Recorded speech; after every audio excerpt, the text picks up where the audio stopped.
Thanks for listening to the Pop Culture Cosmos and the PCC Multiverse. Check out more great podcasts today on one of these awesome affiliate networks. You're listening to a Weeby Geeks Network podcast.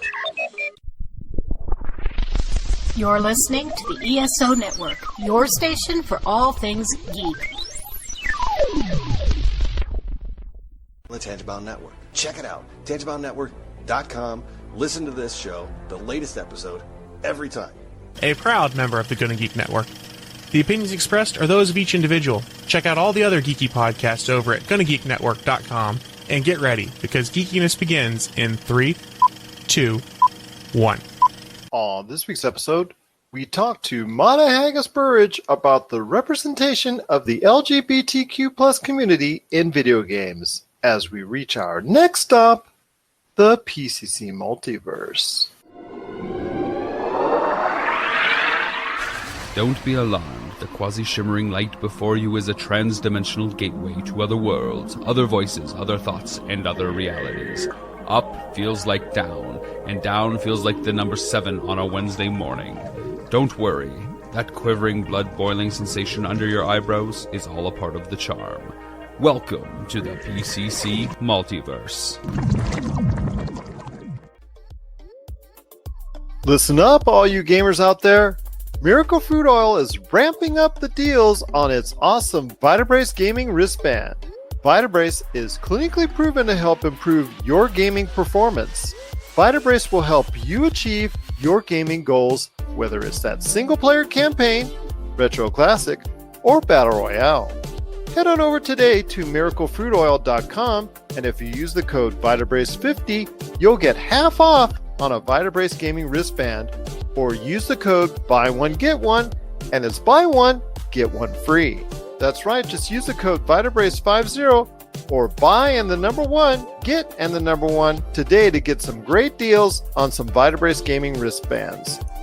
So check it out today at miraclefruitoil.com. Vitabrace, win with it. Well, one of the things I wanted to talk about Pride Month was just wanted to get into detail about the representation of LGBTQ plus characters within the video game scene, and is there a lot more that needs to be done when it comes to the representation of LGBTQ plus community in the environment of video games. And I have a great representative today that's going to talk about what's going on and where it needs to go from here. I'm speaking right now to the Professor of Creative and Entertainment Games at the Breda University of Applied Sciences. I almost have to take a breath there when I'm saying that. But I tell you what, he's also a former level designer at Electronic Arts. And boy, we're going to have a lot to talk about when it comes to Electronic Arts. It is Mata Haggis-Burridge. And I'll tell you what, Mata, is just so great to have you part of the program. Well, thank you very much for inviting me to be here. In the entertainment industry, I can just see it from my vantage point, and I don't have very much of a say in the matter, but I can clearly see that there is more representation that needs to be made with, and there needs to be more of a positive reinforcement and a more positive community that's brought out between the LGBTQ community and the entertainment industry as a whole. I mean, we've got some steps that have been taken from what I can see, but I still think a lot more that needs to be done. But before we get into that big, heavy topic conversation, I want people to understand and know your background on some of the things that you're part of, and then also some of the experiences that you have with video games and how that came to be. Okay, so basically I've been a games developer for around about 20 years now. It's approaching 20 years. I started off around 2000 making Flash games and animations online. Used to release them on my website, and really formed a very nice community there. Really, it kind of took off when MTV asked if they could put some of my animations around Europe. That was MTV2, so we ended up with those being broadcast. I had a focus back then kind of subculture, particularly kind of goth subculture, very much kind of a teen audience and a young sort of 20s audience. And as I built up the forums kind of that went alongside the website, we found that there was a statistically improbable number of bisexual identifying people on the forums, without ever really meaning to form that as a deliberate part of the community. It was just, forums that go alongside animations, and it was never the biggest thing that we were talking about, but it was always there. And dealing with sexuality, even though I was making silly animations and stuff like that, there were sometimes little bits of that hidden away in there, because it is so much part of who we are. And if you create for long enough, you always end up making a self-portrait. Every single thing you make is a self-portrait. You can't avoid doing it. Yeah. It's a portrait of yourself. It's a portrait of the society you live in. So I was started kind of making those animations and stuff just after finishing a bachelor's course in Winchester in the UK. I'm English, in case people hadn't already guessed by the accent. And when I was doing that, I was actually really looking at bisexual identity and kind of bisexual approaches to literary criticism. Really looking at a poet called Samuel Taylor Coleridge, and really trying to work out kind of. There was in the 1990s there was an idea of kind of literary theory called queer theory, which was typically not really anything from kind of queer communities overall. It was typically mostly gay men working within this field, and some lesbian scholars working within this field. But there was even one very prominent scholar that said that bisexuality didn't exist. So, his partner actually, after many years, they broke up, and his partner started dating a woman. So he was kind of forced to accept that maybe bisexuality could be real. But this was kind of the cultural background of the 1990s that sort of started me off.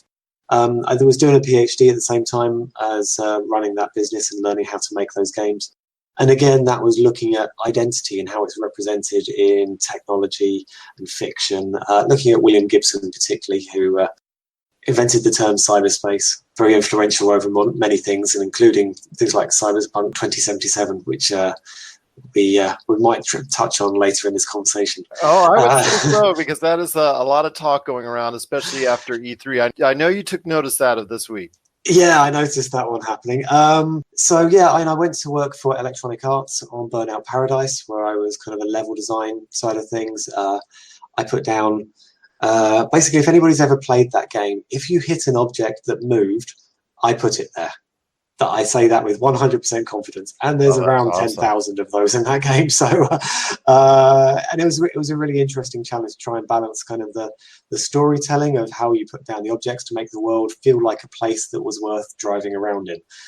Because although it's a racing game, you could do exactly the same gameplay mechanics with just a box. A box sliding between boxes. That would still be a racing game, but the game feels better when it's in a city.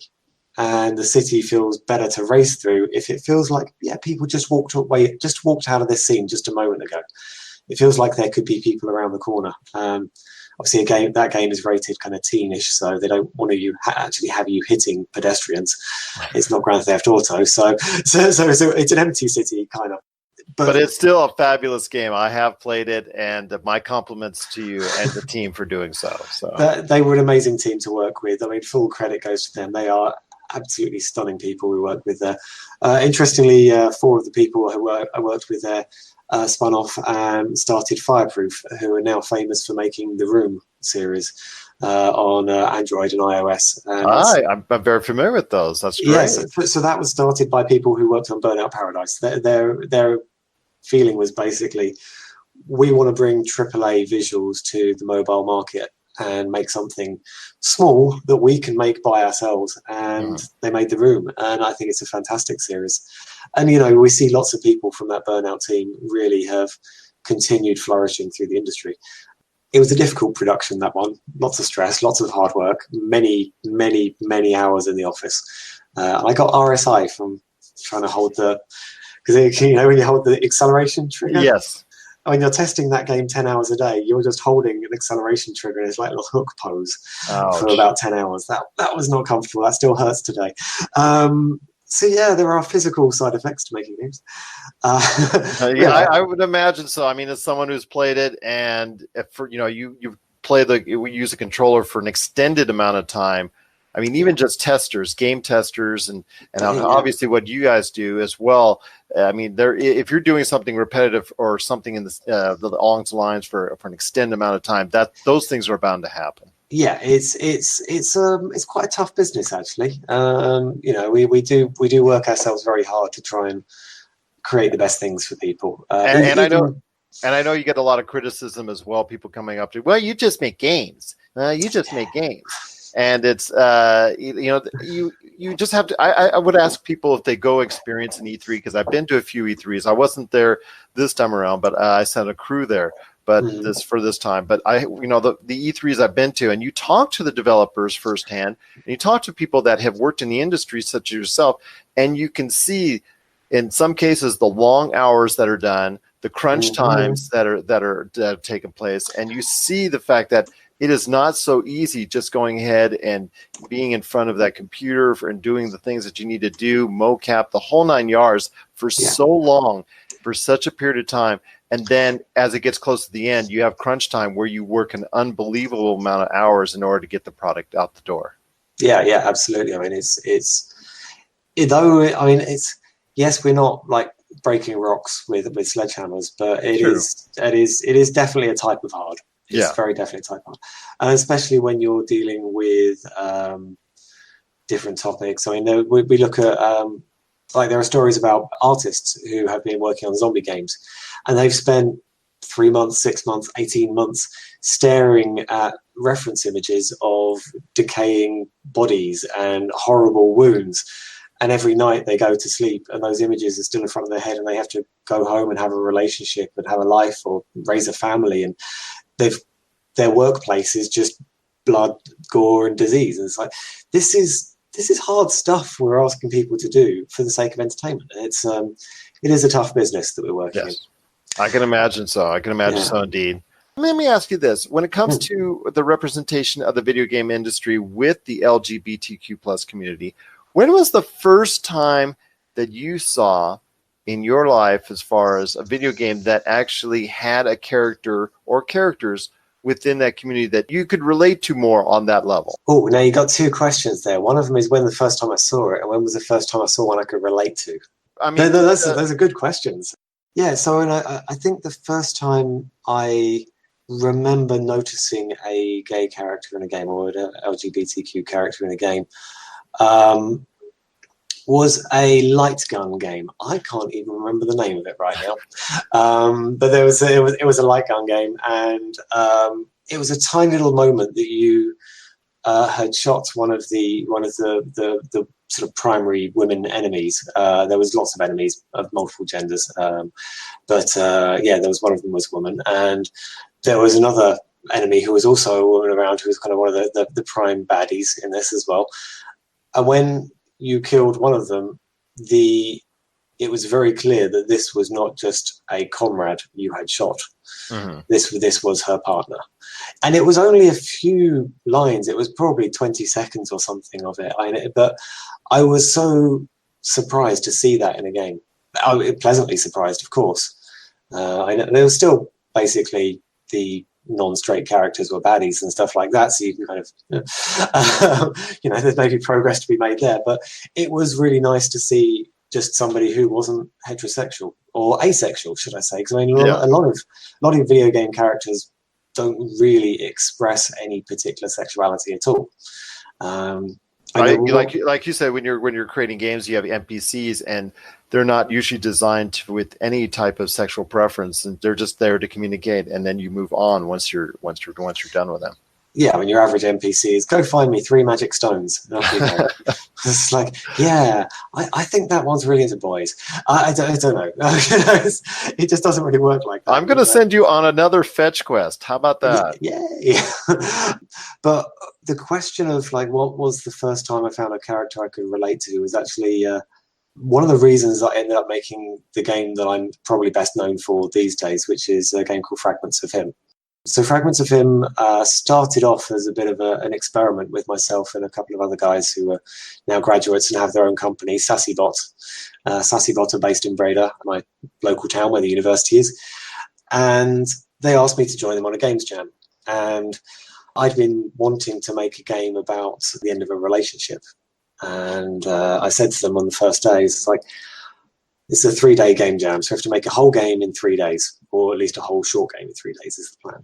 And I said to them on the first day, is it okay if I make the 2 main characters in this men? And they were like, yeah, of course. Being Dutch, they're generally quite open-minded about stuff. Yeah. And they were like, yeah, of course, there's no problem. Yeah, fine. And so I set to work really creating what became the first story of Fragments of Him. So Fragments of Him is a drama, basically. It's a semi-interactive drama where you walk around scenes, you click on objects. But as you click on objects, you follow the story of 4 people. One of them is a man who dies in a car crash. And the other 3 are his friends and family and how they come to terms with that loss. That's the journey you go on with them. It takes about 2.5 hours to play through. It's a complete story in itself. We have a bisexual lead character, which is Will, the man who dies in the accident, his partner Harry, who's gay. We've got Will's ex-girlfriend Sarah from university days, and we've got Mary, who's Will's grandmother. So we see sort of different versions of love in this game. We see kind of friendship, we see family, we see the love between partners, and hopefully we go through that sort of journey of loss and memory with them. And part of the reason I wanted to make Will bisexual and to make him kind of the central linchpin of all of this was that I didn't really feel like I'd played a game with a bisexual character that I recognised. There wasn't a representation of bisexuality there that I went, yeah, that's how it feels like to me. And in the classic phrase that I've seen kind of on the comment sections of many sort of articles on the internet, they said, why don't you go and make it then? Well, I did. When many of us have asked for kind of better diverse representation in video games, the first comment you see on the comment section a lot of the time has been, well, why don't you go make it then? It's like, well, yeah, here we go. This is my effort. This is my attempt. Is it perfect? Probably not. It's not. But I think it's pretty good. I'm super proud of what we made there.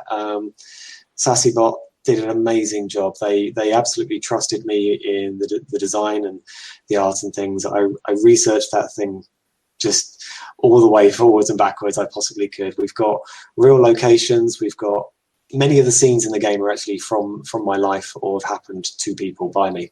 So this is as realistic as I can make it. I poured my heart and soul into this. The script itself took about 2.5 years to write. This is not like even though the first prototype was done in 3 days, turning that into a full thing, because after that first prototype, 60,000 people played it all over the world. We got comments from industry leaders going, "Oh my God, this is amazing. I wish there were more things like this." People were messaging me on Facebook after looking me up to just say thank you for it. The amount of people we moved with that story was phenomenal, and so we wanted to make the full version of it. Oh, that's awesome. And I think one of the things that was interesting about that though was because I was working with reality as my medium in essence. I was writing as realistically about grief as possible in a video game form, and of course we toured with this. We took this to quite a few shows, and I was showing it at Gamescom a few years ago. And if you've ever been to Gamescom, it's this huge German conference. There's about 500,000 people attending it.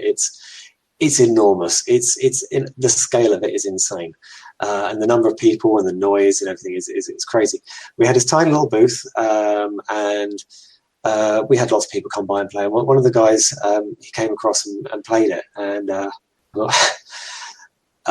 he was an Afghanistan veteran.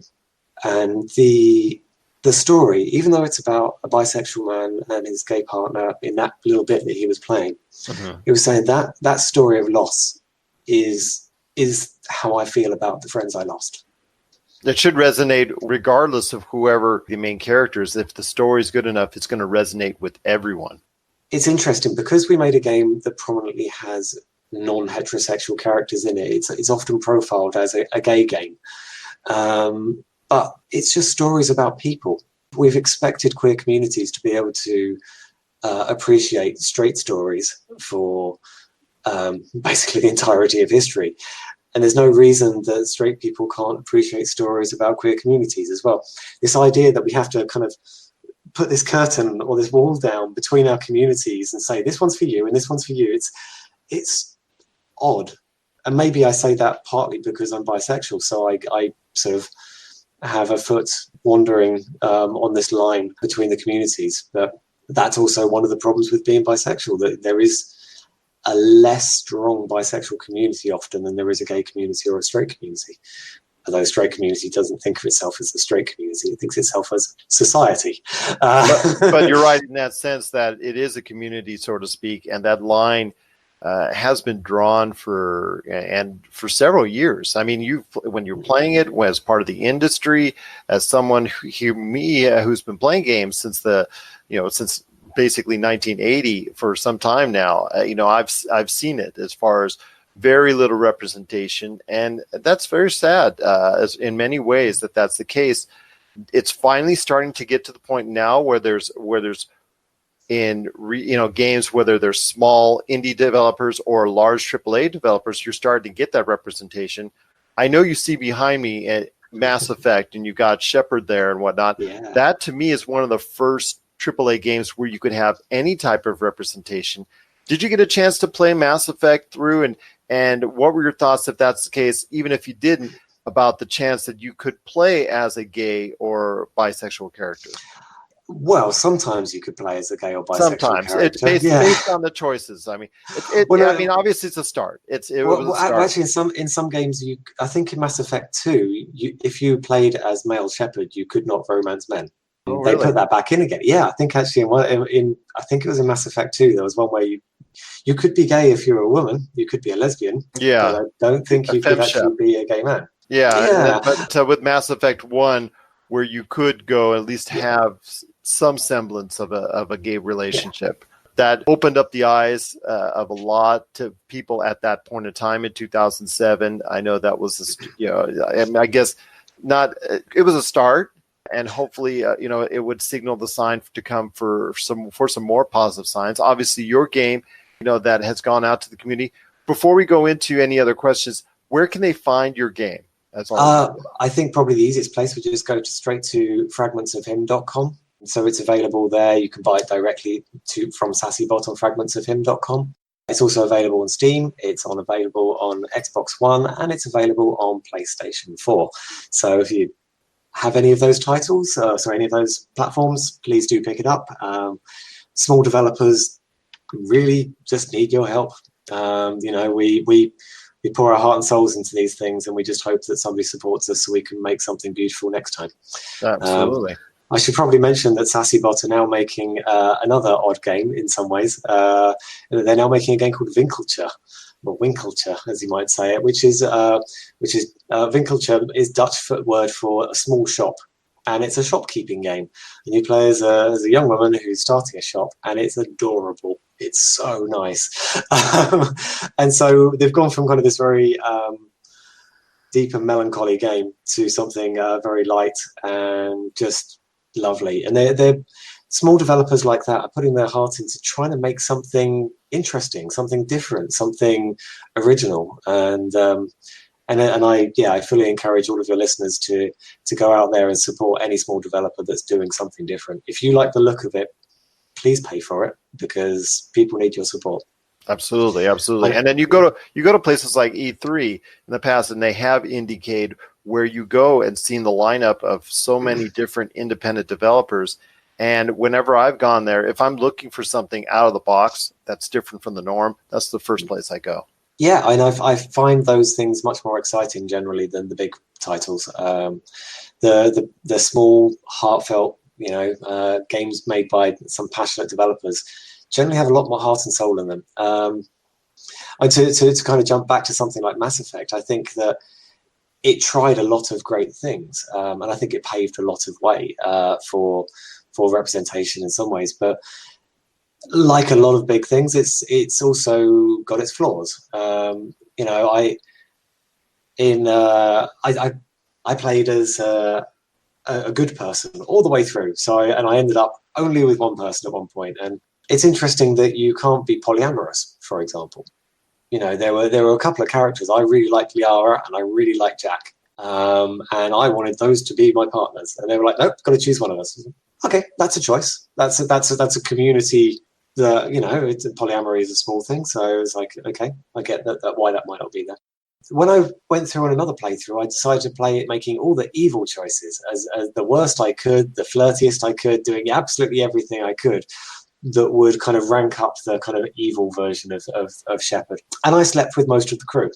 Now, as a bisexual person, that sends a message. Because if I play as a good person, I end up in a single relationship. If I play as a bad person, I get to sleep with lots of people. And multiple genders and things like that. And there's this sort of underlying message. Yeah. You know, if you're into trying to find multiple partners, or you want to be with multiple genders, you have to be evil to do that. And that shouldn't be the case. No. And it takes me back to a comment that Paul Verhoeven made about Basic Instinct. You know, Basic Instinct, you've got this kind of serial killer, Catherine. And he said, Catherine is the devil. That's why she's bisexual. And it was one of those moments of like, yeah, evil is by its nature bisexual because it can appeal to everybody. And it's to see it sort of pop up in a funny way in Mass Effect was really interesting. Now, I do also want to say that while I'm criticizing BioWare a bit here, I also think that as a company, they try really damn hard to get this stuff right. And I really respect that they're trying. In some ways, you don't get points for effort, you get points for success. And so I really respect the efforts on that. And the Dragon Age series, they've got some great writers on that, and they really try very, very hard to get diverse representation. And they're doing better. They are doing better. They're always progressing. And I think that while there have been some dropped balls along the way, I think, that's a really bad metaphor in this context. Well, then you're just going to get me started talking about Andromeda, and let's not go there.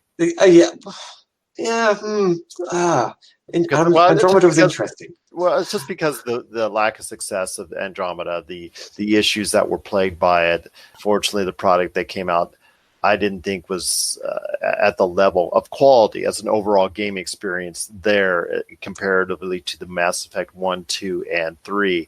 I still hope for the Mass Effect series. Obviously, when you see it got such a great fandom for it, that I'm hoping for a return to that Mass Effect world and Mass Effect universe, so to speak.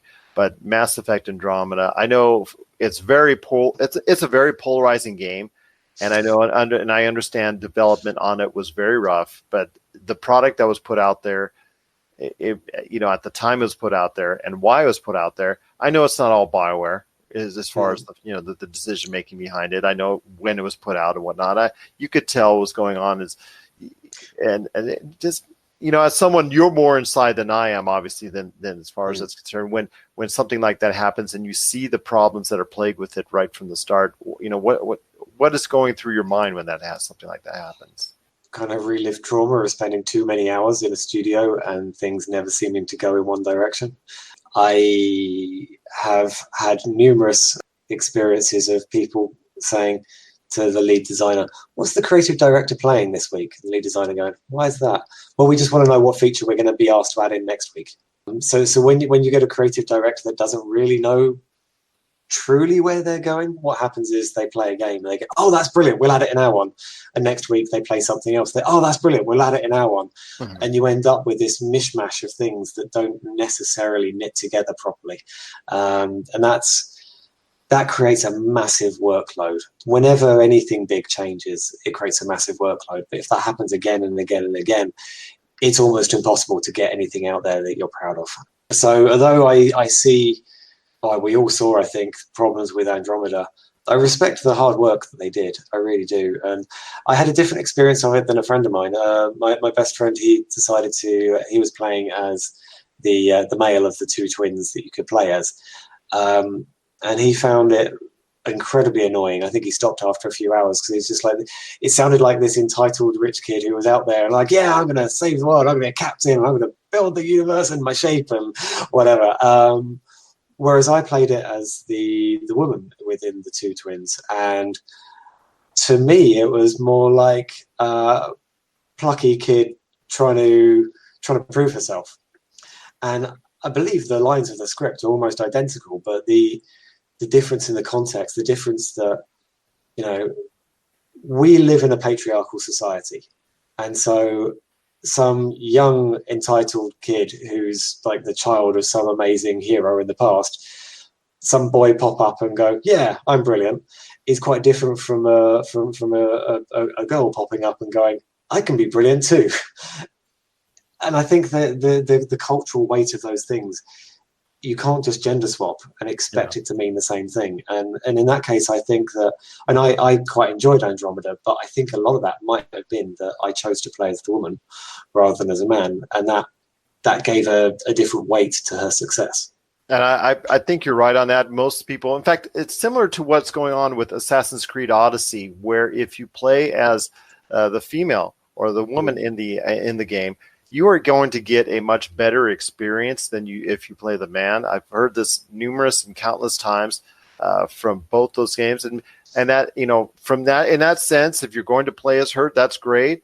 If you're not, then maybe you're you know, maybe a retelling of it should have been necessary, or a rescripting of it should have been necessary to make it, you know, the weight of it more important on each.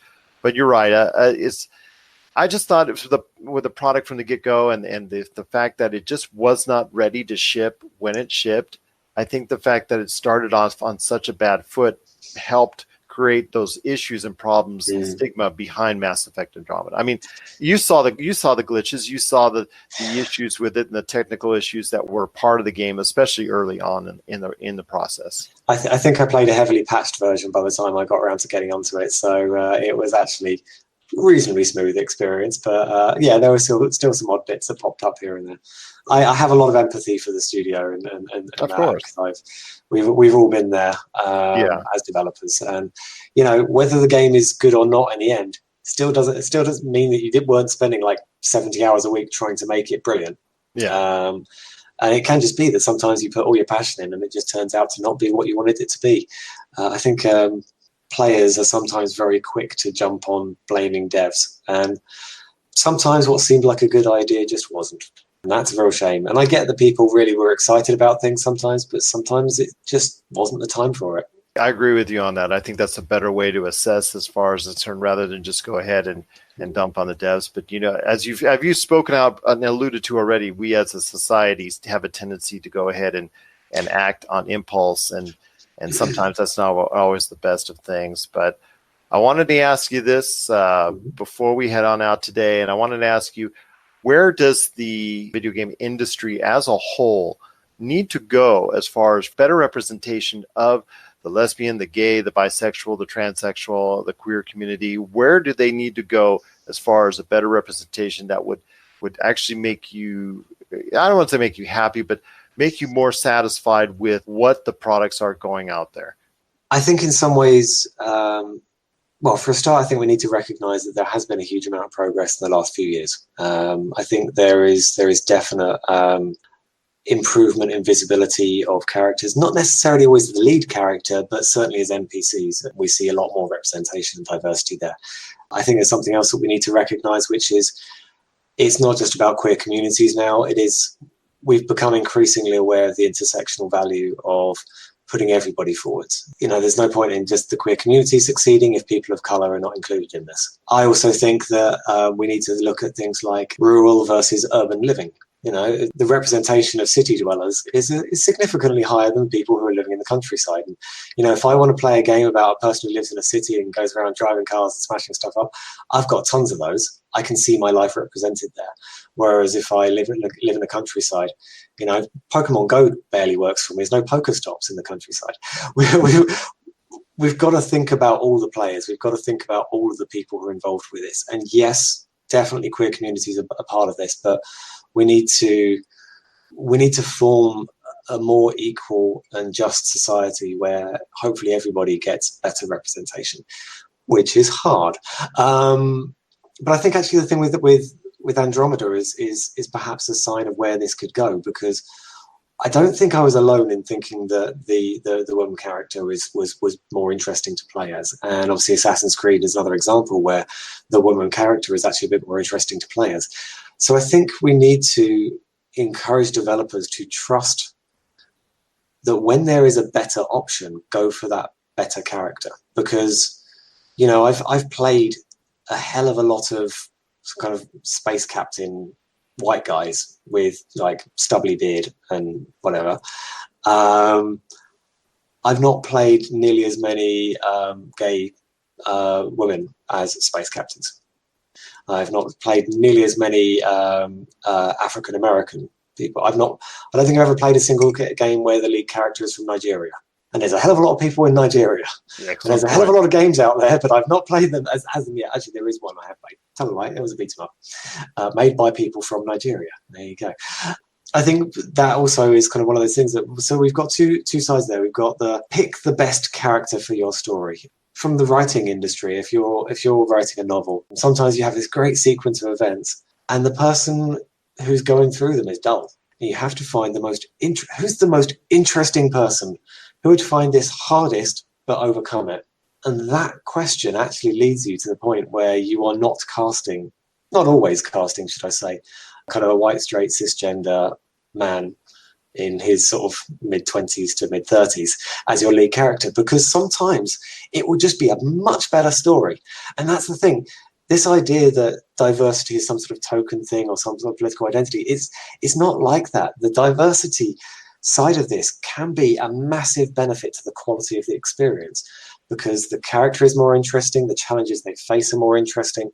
So that engagement with different communities, queer communities, but communities from different cultures around the world, you know, Eastern Europe, sort of Southern India kind of side of things, where all of these places around the world, we've got different cultures. We could use these as inspiration for our games. We could use these as inspiration for our settings. The conflicts that these will have, the stories that we could tell might be ones we've never played before. How do we turn those into gameplay mechanics? How do we turn those into amazing, engaging stories which will touch the hearts of everybody who plays? And as I mentioned earlier, in Fragments of Him, our own game, an Afghanistan veteran could feel and relate to the emotions of a bisexual man and his gay partner set in London. And that core of humanity is the same for all of us. Love touches us all. Love touches us all. And it's an incredibly powerful emotion. And if we can find ways to harness that, if we can find ways to bring that to be the unifying point in our stories, questions about sexuality and gender and culture fall to the side when we look at each other as people and we find those stories and we find the passion and we share just how they try to be happy in their lives, because that's all any of us want. We just want to be happy and live peaceful, successful lives. I think we could find stories with the most interesting characters from all different backgrounds, from all different sexualities, all different genders. I think that we could find new gameplay there which will actually keep us inspired for basically the rest of human future. You know, storytelling has been part of humanity. In fact, it's possibly the quintessential part of humanity throughout our lives. And one of the things about storytelling is you pick different characters every time. You tell a new story every time. You tell about a new context every time. Because if you keep on telling, hey, here's a military guy and there's been a double cross, yeah, you can tell that, but eventually there's only so many stories you necessarily want to have that as your main thing. Eventually you're going to want to, you know, switch channel and watch The Good Place, or like flick across to Planet Earth and watch David Attenborough make you cry about penguins or something. You know, we need variety in our lives. We need to see different things. And if we stick ourselves into games where we are just playing the same thing again and again, games will get stuck. Games will byline themselves or sideline themselves into this little obscure niche, and no one would ever want to play them ever again. I think that for the health of the industry, we need to have diversity in our lead characters and sub-characters. Very well said. Once again, I'm speaking to Mata Haggis-Burridge. He is the professor of creative entertainment games at the Breda University of Applied Sciences. You also got to try his game, The Fragments of Him, and that's available on fragmentsofhim.com, but you also can find it, I'm assuming, in the marketplaces of not only PlayStation 4 Xbox One, like you said, and also Steam. But I want you to go ahead, everyone listening out there, and search this one out. It is Fragments of Him. I'll tell you what, it's just been so great talking to you today. But, I'm going to give the floor to you. You tell us exactly what's going on with you and exactly what can they find some of your great stuff outside of not only just Fragments of Him, but all your other great stuff that you're working on or things that you've been a part of as well. Well, obviously, one of the things for my future is that I'd like you to follow me on Twitter. So I am at Matter Haggis. I had that Twitter tag before I got married. I'm now Haggis-Burridge. Got married last year, so I'm a very wonderful person. Congratulations. Thank you. Belated, but yes, congratulations. As someone who's also married, I know that's just it's a great experience if done right. And it sounds like you're still in that newlywed stage. I can see the smile on your face, so that's good. That's good. My partner is a very awesome person who's not here and not listening to this. So maybe they'll play it back later and hear this. So follow me on Twitter. I am creating a new game at the moment, but there's no announcements about it yet. I also have my own company, which is called Copperstone Sea. And you can find it at copperstonec.com. There is a Twitter account for that, but there's nothing much tweeted from there yet. But at some point, that will become my main platform for output. To be honest, those are probably the best places to follow me. I am working on a couple of different research projects at the moment because part of obviously my job is not just about making stuff, it's about talking about stuff and finding out new things. So we are looking, for example, I'm working with a group in Denmark to make a small game, a little bit like Hidden Folks. Do you know Hidden Folks? Yes. Yeah, so for your listeners, in case they don't know, it's kind of this black and white sort of game with lots of little drawings of tiny little people, a bit like Where's Wally, and you have to kind of find the right people in the thing, and it's all animated and it's adorable. You should find Hidden Folks and support the creator of that. It's great. Play it on mobile and tablet, and support small creators. They do great things, and kids absolutely love it. So we've made kind of an educational version of this in a little way, which is being sent around classrooms in Europe to try out. And each of the things that you're looking for in that are like a child, maybe one of them's feeding a horse properly and another one's pulling the tail of the horse, and it's a way of kind of starting conversations with children about ideas to do with health, to do with hygiene, to do with social behavior. So that's kind of much more of an educational game than my other stuff. So that's one that's going on there. It's a project called Alt-ER, and if you can find that on the web, I'd be slightly impressed, but it's a very good little thing that we're doing. There's other ones that we're applying for to look at things like interface design, where we had a project. Okay, imagine you're walking through a woodland and you have to go and open the door to a cabin. As you walk up to the cabin, you point your thing at it. Now, when you're walking through this woodland, you could have a dot as the thing to show you where you're looking in the middle of the screen. You could have a circle, you could have a crosshair. And the thing is, as a games industry, we've never researched the difference. If I'm walking through a woodland and I've got a crosshair, do I expect to be attacked by a bear any minute now? If I've got a dot, do I assume it's going to be a much more peaceful game? How do I feel as I play? I'd really like to get information so games developers can make smarter choices about the way they design their games. I have been doing writing for 2 AAA titles, but I can't tell you what those ones are. So that's something else I've been doing in the last 7 or 8 months. I keep very busy. I do a lot of different things. One that I'm really proud of is a project called Gaming Horizons. GamingHorizons.eu.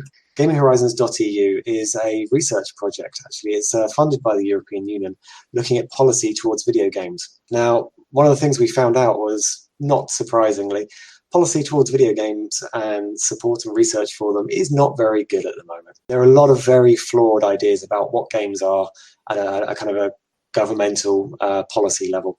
So really that whole project was about trying to help the government understand how policies could be altered to help video games. On the Gaming Horizons website, particularly if people are academic researchers, in the deliverables place they can find a policy kind of recommendation document, and it's called a manifesto for European video games. All our research where we did interviews with, it was over 70 professional games developers and over 280 people participated in workshops, really trying to find a way to understand video games and how to communicate this better and really talk about the potential of what they could be for culture. We're at this hugely exciting part in history where we've got a new art form. The last one we got was movies, and that was nearly 100 years ago. Now we have interactive movies-ish. So Getting there. I Getting mean, there. Black Mirror recently had an episode at the end of December where you could interact with it. So you were getting there. VR, obviously, and yeah, absolutely. Yeah, and I think we've got this new interactive art form. But to be honest, when I think about video games, I try not to compare them to films. I try to compare them to theatre. I think video games are much more like theatre. It's like performing a character in a scene, but it's a much more improvised version of this. And other people in that scene have their own scripts and their own things they want to do. I think theatre is a better comparison here. But we have this digital version of it. We can be anything, anywhere, and anyone. And I think that's really, really exciting. So trying to understand how games will become fully grown as an art form, I think is really interesting. And if we look at the age of them, you look at when Pong came out in the 1970s, I believe. If we compare the age of games now to the age of films from the first time they were publicly broadcast. So Pong was the first game that you could pay money to play. It wasn't just in a science lab somewhere. First time you could pay for it. And the first paid for film things in cinemas were like 1880s. So we are in the equivalent of about 1927-ish or something compared to film, compared to cinema. So we've still got Charlie Chaplin, Orson Welles has not made his greatest films yet. Citizen Kane has not come out yet. And although it's a bit of a overly used phrase, but we don't have the Citizen Kane of games yet, I believe. I think we have only begun to scratch the surface of what they could be like.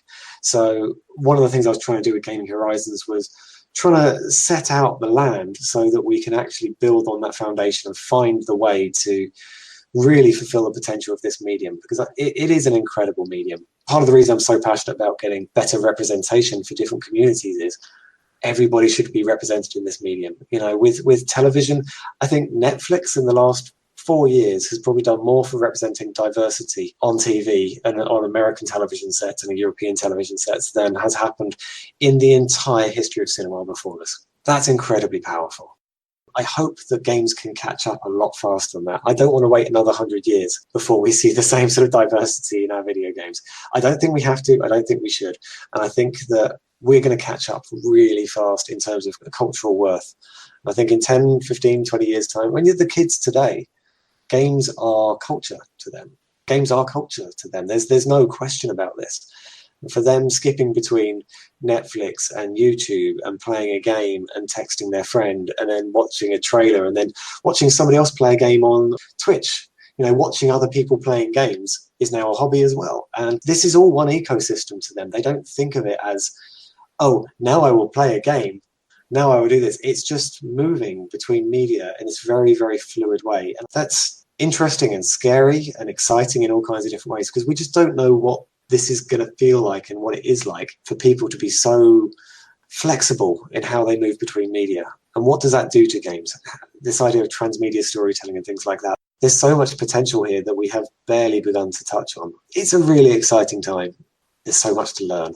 As a professor, this is just like, research this. Oh my God, where do we even start? Unfortunately, one of the questions is, where to start getting funding. Because it's entertainment, they go, oh yeah, that's a huge industry, they'll fund you. An industry is huge, so they go, yeah, we don't need to fund anybody. So if there's any private listeners out there who fancy funding a professor in the Netherlands to research video games, I would love to have your sponsorship. If you're sitting there on a few 100,000 going, yeah, that'd be nice. That'd be awesome. That would be nice. So if you can't, please support Mata today. Any of his social media, and go ahead and be able to go and help fund his awesome projects and the ideals behind them and what he's looking forward to accomplish. Because you're right, there's so much more to go in the industry. There's so many things that we could go ahead and do to create a closer knit community than the one we have before and the one we have now. And I'll tell you what, there's just so much good to look forward to when it comes to the video game industry. And I'm just truly just thankful for it. But I forgot to ask you, because we talked about it at the very beginning of our conversation, was Cyberpunk 2077. And Keanu Reeves, he made a big entrance as far as the announcement of him as a character there. And, everything is all Keanu right now. In fact, I dedicated an episode the other day to why Keanu is so in right now as far as pop culture is concerned. But you want to talk about Cyberpunk 2077. It recently took all the awards from E3. as far as the game that people are most excited about. It is scheduled for a spring 2020 release, and I want to hear your thoughts on Cyberpunk 2077 and the hopes that you have for it going forward. Well, first of all, I want to say I absolutely love Keanu. You know what? I don't hear any bad things about him at all. Every time you hear anything or read any interview or anything, he just seems so nice. I think I loved him a bit when I saw Bill and Ted, and I think my heart has stayed with him through the years. I even like the second and third Matrix film. That's saying something. That is saying something. But Bill and Ted 3 is coming out next year as well. Excited. So, oh my God, that's going to be great. Well, I hope it's going to be great, you know. But, you know, fingers crossed. Oh, I'm sorry. I should say air guitar crossed. Air guitar. That's so good. That's such good. That made my day. That really did when I had to use. So, yeah, I part of my PhD was literally about cyberpunk. And CD Projekt Red are a studio with some complex history. They did have a person on Twitter who was posting a couple of transphobic jokes. That person was fired by the studio. They have had a game set in medieval Poland where they have dragons and all kinds of mythical creatures, but no black people. Were there black people in sort of Middle Ages and in Poland? Yes. Yes, there definitely were. Were there any dragons? No, there definitely weren't. And there's also other things about representation of women in the game. So, like, there was a card game in The Witcher where you could sleep with as many women and then you get a card, like a collectible card for the person you'd slept with. They don't have an amazing reputation for representation of diversity. They don't have a great history on these things. In their announcement, trailer and sort of demo this week, they also had a poster on a wall of a transgender woman, highly sexualized, being used to sell a soft drink. The slogan of the soft drink was "Mix it up." And, you know, the art director, the interview with, I believe, female pronouns are appropriate here. I believe she said that this was an intentional thing. It was supposed to be kind of satirizing how terrible capitalism is, that it will objectify bodies in this way, that it will take a beautiful body like this transgender person's body and use it to sell soft drinks, which within the context of the game makes sense. But the thing is, that game's not out for another 9 months or something like that. Until that point, we just see a kind of commodification of a transgender person's body. And there's enough trouble for transgender people in the world already. That's not helping much, you know, and that's a massive understatement. That's, you know, if we look in America, transgender rights are hotly contested by the current leadership to the point of increasing the danger, the literal danger for the lives of anybody transgender in America at the moment. If we look to Brazil, there's a far-right leader who's been voted in over there, and a massive escalation in the murder of transgender women. The transgender community throughout the world has been historically killed, to be honest. Let's put it that way. There's massive prejudice against this group, and I'm not going to say that I am the world-class expert on this stuff, but I've got enough sense to listen to my transgender friends when they say that poster was not really acceptable. That's not helping. I think if CD Projekt Red had a history of representing diversity well, or even BioWare's history of trying to represent diversity well and employing kind of queer people as lead writers and things like this, you know, we'd probably have a bit more trust. But at this moment, I'm a little bit skeptical about whether that might be the main representation of transgender people in this game, for all I know. At which point you go, well, you're not really addressing this in a meaningful way. It's kind of a tokenistic, hey, look, we put people on the poster, that's enough for you, isn't it? Which kind of isn't. I mean, basically it shows that while we've come so far, we still have a ways to go when it comes to full representation in the game. As I said about kind of BioWare earlier, I do give some respect for effort, and I do believe the art director when they said what they said. You know, I believe it was probably done with goodwill.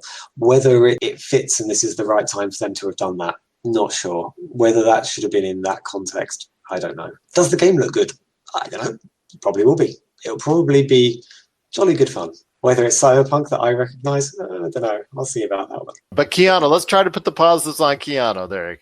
Keanu's amazing. You know, no, when in doubt, go back to Keanu. Yeah, no, and this is it. I mean, I don't want to be so harsh on people trying to do good stuff that nobody ever tries anymore. This is the risk. So not being transgender, I do have a little bit of privilege in that this is not putting my own life at risk. Whereas I like I say, there are other people who are friends who this is part of their life. So I can't give them full credit for this, but I'm glad that it's at least something people are talking about.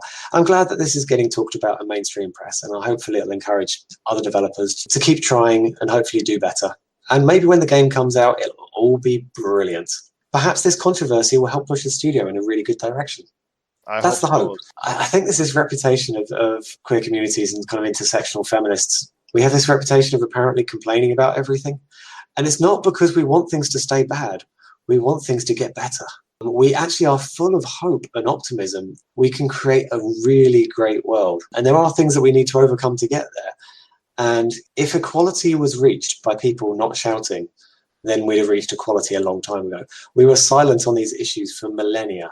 And women's rights only really progressed when people started throwing themselves in front of the king's horse. When people started dying for this and causing trouble and being angry. Gay rights, Stonewall, we asked for gay rights for a very, very long time. We've existed in culture forever, and we never got anywhere until we had a riot. The civil rights movement with equality for people of color and black people, particularly in America, it was not always peaceful. A lot of it was. And it was a huge respect for the people who had the power to remain peaceful in that. Because, I think sometimes asking people to be patient and calm, sometimes it's just too much to ask. It's been too long. And without people shouting about this and protesting, unfortunately, we see that things don't change. So while intersectional feminists look like we complain all the time, we want the world to be better for everybody. Intersectional feminism is about improving lives for people of all genders. And I do mean all genders, I mean including men. That's an equality issue. Feminism has got your back here. We want equality. And that sometimes means that men need to get more respect. Men need to be allowed to be emotional, as well as women need to be able to have power and respect. Just as much, this horrible mess that we've got ourselves into, we can't just pick one bit out and go, we'll fix that. And I think that's what previous versions of feminism had, that they tried to kind of take out one piece and go, we can fix this little bit. And I think intersectional feminism is really going, unless we get people of color along with us, this is not worth it. We need to get everybody better. We need to raise everybody up so we all have a chance in society and equal say in society. So, I might complain about Cyberpunk 2077, and I wish that these complaints, and I hope, and I slightly believe it will make the game better. I think it will make the developers more conscious and considerate, and we'll get an even better game for it. Because we want to play good games, This stuff is fun. And I don't want to play games where I'm sitting there going, oh, really? There are games where I turn them on and I feel embarrassed if my partner walks in the room. So it's like, this is my hobby represented on screen right here. I want to be proud of this hobby, I want this hobby to do this stuff well. So while we complain, it's because we want it to be amazing. It's because we love it. And I do not endorse attacks on individual developers.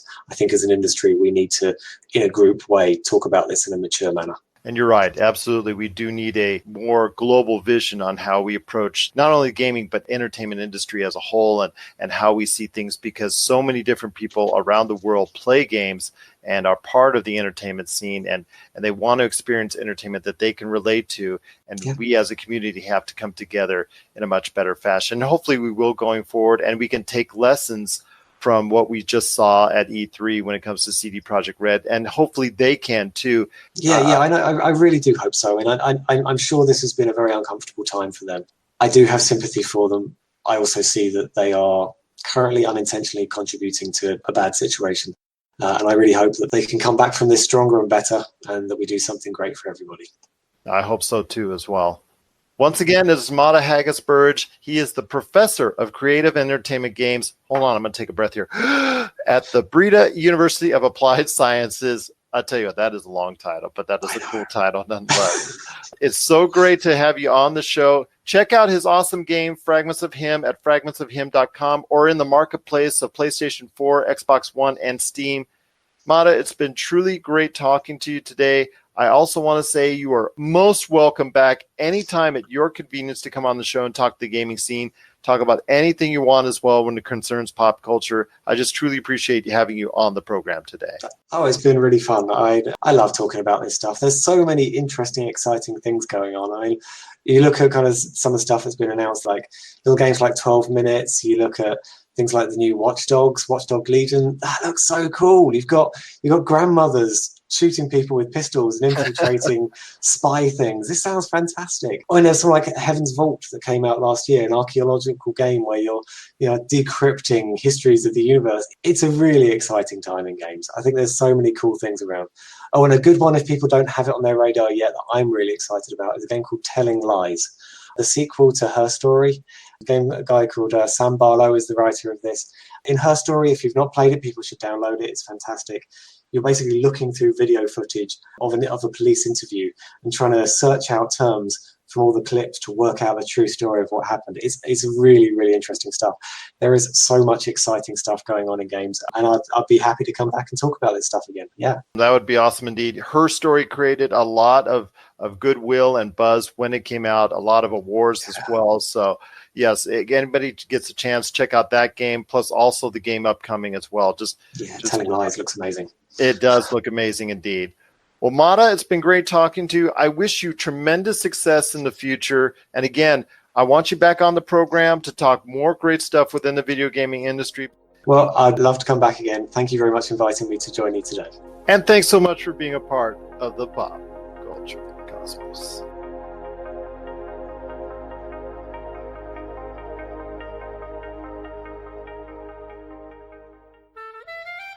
Did you know the ESO Network has a brand new Patreon? That's right, we're asking for your help, and you could do it for as little as $1 a month. Don't fret, all your favorite shows will still be available for free as always, but you can get exclusive podcasts and more not heard anywhere else but on our Patreon. To sign up for the ESO Network, Patreon's easy. All you have to do is go to esopodcast.com and click on the link. With your support of the ESO Network, it's you who will reap the rewards.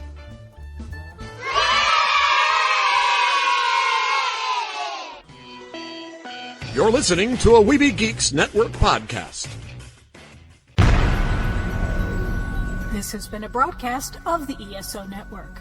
Be part of the crew and help support our shows by donating to our ESO Patreon or by shopping through Amazon.com or the TeePublic store, which can all be found at www.esonetwork.com.